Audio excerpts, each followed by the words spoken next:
आज के टॉपिक में हम डिस्कस करेंगे क्लासिफिकेशन ऑफ एनिमल किंगडम, है ना। जंतु का वर्गीकरण कैसे किया गया है, जंतु का वर्गीकरण कैसे किया गया है ना। अगर एनवायरनमेंट में देखा गया तो सभी जीव एक साथ रहते हैं, सभी जीव एक दूसरे के लिए आवश्यक है और सब जीव जो है एक दूसरे के लिए जरूरी भी है। जो साइकिल चलता है एक दूसरे से कनेक्टेड है ना। बात ऐसी है कि वातावरण में विभिन्न प्रकार के जंतु तो पाए जाते ही हैं, लेकिन आकृति और आकार के हिसाब से हर चीज चेंज होता है। 1 मिलियन से ज़्यादा प्राणी जो है अभी तक वर्णन किया जा चुका है लगभग, और इसका जो है कुछ सुविधा भी नहीं हुआ है, तो अभी और भी प्राणी के बारे में जानकारी मिल सकती है। वर्गीकरण किस आधार पर किया जाता है, किस आधार पर किया गया है?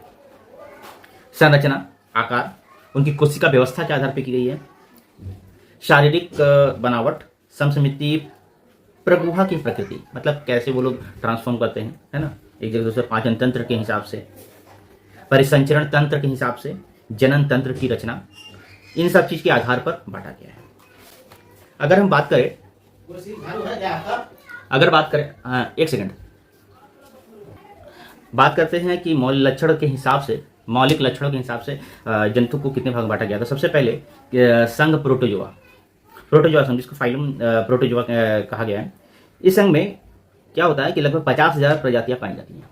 50,000 प्रजातियां पाई जाती हैं। ये सृष्टि के प्रथम जंतु कहलाते हैं। सृष्टि में प्रथम जंतु हैं, ये सृष्टि के प्रथम जंतु हैं। प्रोटोजोआ शब्द जो है उसका अर्थ जो है गोल्ड्स फस, है ना। प्रोटोजोआ जो अर्थ है इसका जो है गोल्ड्स फस। 1887 और इसका जो प्रयोग, है ना, प्रोटोजोआ शब्द का जो प्रयोग जिसने किया था उसका नाम था गोल्ड्सफस 1817 में। अब इसकी कुछ विशेषता बता दें कि ये परजीवी और स्वतंत्र जीवी होते हैं। परजीवी एंड स्वतंत्र जीवी एक कोशिकीय तथा सूक्ष्मदर्शी होते हैं, एक कोशिका वाले और सूक्ष्मदर्शी। कुछ जंतु के शरीर पर रक्षात्मक आवरण भी पाया जाता है, जबकि कुछ नग्न संरचना वाले होते हैं, जैसे अमीबा, एग्जाम्पल में अमीबा। इनके जो जीव द्रव्य होते हैं, इनके जीव द्रव्य में एक से अनेक केंद्रक भी पाए जाते हैं, ठीक है। एक से अधिक क्या पाए जाते हैं? केंद्रक पाए जाते हैं। और प्रजनन लैंगिक अलैंगिक दोनों विधियों से होता है। लैंगिक अलैंगिक दोनों विधियों। इसमें रीजनरेशन की क्षमता होती है। एग्जाम्पल में आपका amoeba, Entamoeba, paramecium, Euglena, Plasmodium और ट्रिप्नोसोमा, है ना। ये सब है प्रोटोजोआ। अब बात करेंगे संघ पोरीफेरा की अगर बात करें तो इस संघ के अंतर्गत स्पंज आते हैं। इस संघ के अंदर क्या आते हैं? स्पंज आते हैं। संघ पोरीफेरा का नाम जो है रॉबर्ट ग्रांट ने 1825 में दिया। ये सरलतम और बहुकोशिकीय जंतु है, मतलब इसमें एक से अधिक कोशिका पाई जाती है। कुछ इसकी विशेषता बात करके, जलीय जंतु होते हैं, इसमें अधिकतर ये समूह में रहते हैं। जलीय जंतु होते हैं और समूह में रहते हैं। स्पंज की शरीर का गठन कोशीय स्तर पर होता है।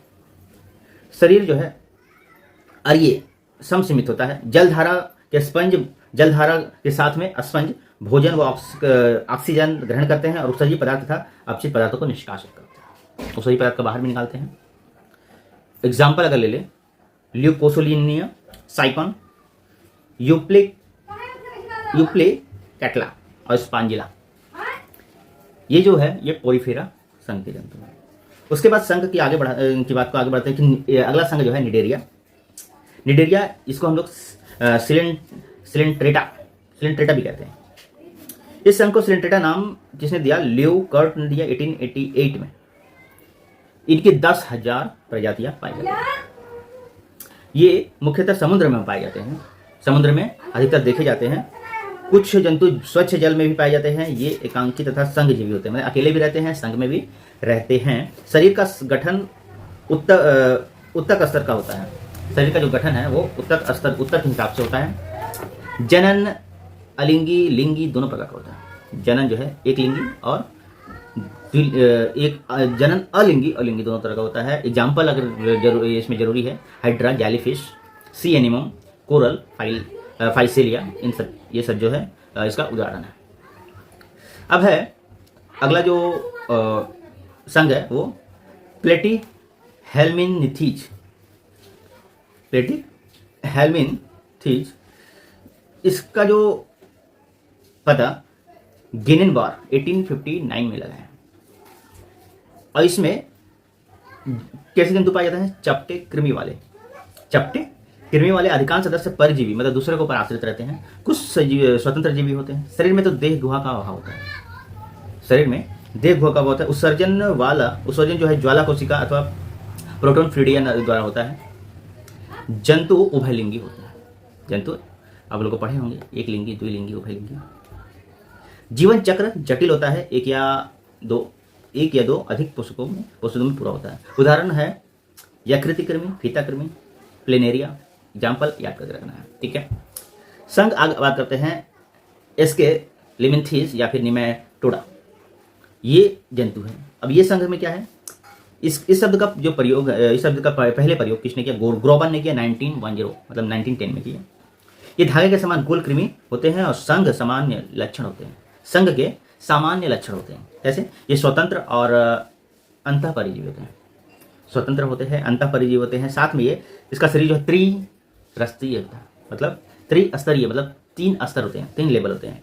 द्विपार्श्विक सममित खंडहीन होते हैं, बेलनाकार होते हैं, दोनों सिरों पर नुकीला होता है, दोनों सिरों पर नुकीला होता है। शरीर के अग्र और पश्च ओर दोनों तरफ जो है दोनों छोर पर क्या होता है? एनस होता है। और अशोकर द्वार भी होता है। इससे एकलिंगी, ये जो है एकलिंगी होते हैं। और इसमें क्या होता है? केवल लैंगिक जनन होता है।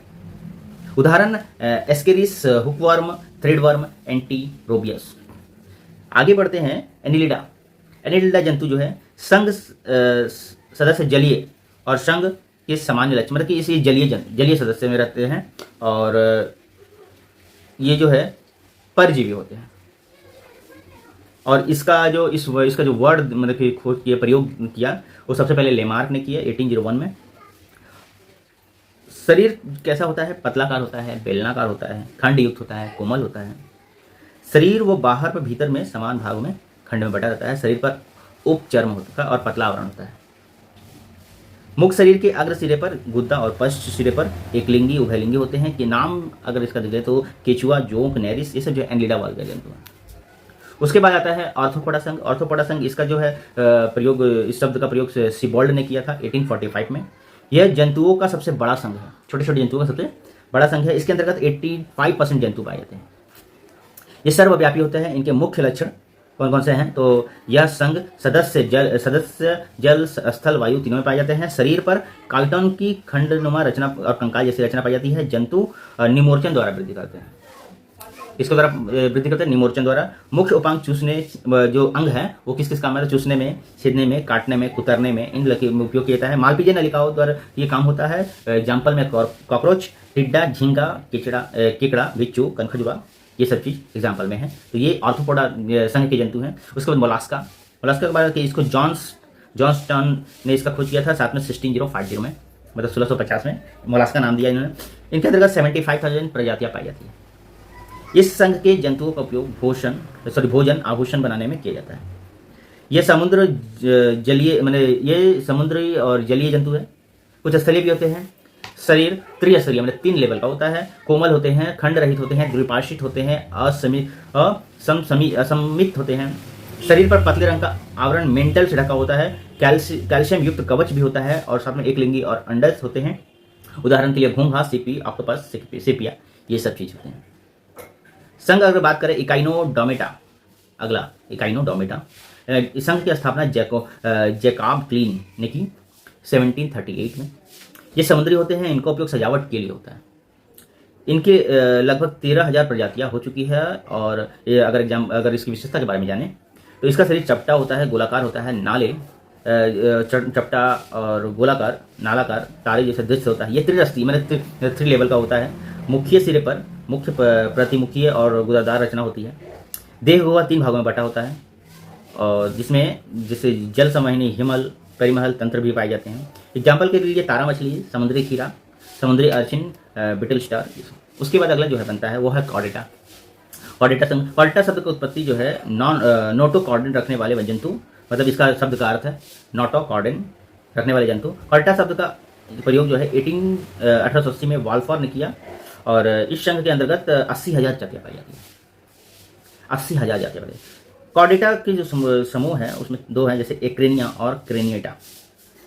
एक्रेनिया के ग्रुप में के बारे में अगर हम बात कर लें, एक्रेनिया के बारे में, तो इसमें खोपड़ी का अभाव होता है, नोटोकॉर्ड जीवन पर्यंत पाई जाती है, युग्मिक उपांगों का अभाव होता है। यह समूह को 3 उप संघों में बांटता है। इसके बारे में हम अलग से डिस्कस करेंगे, इन दोनों टॉपिक के बारे में, है ना। इन दोनों टॉपिक के बारे में हम अलग से डिस्कस करेंगे। तो ये तो हो गए आपका 8 और 9।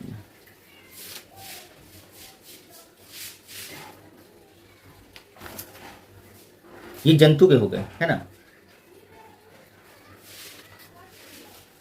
ये जंतु के हो गए, मतलब जंतु में कौन कौन से कॉर्डेटा में एक समूह एक्रेनिया एक है और दूसरा जो है वो क्रेनिएटा।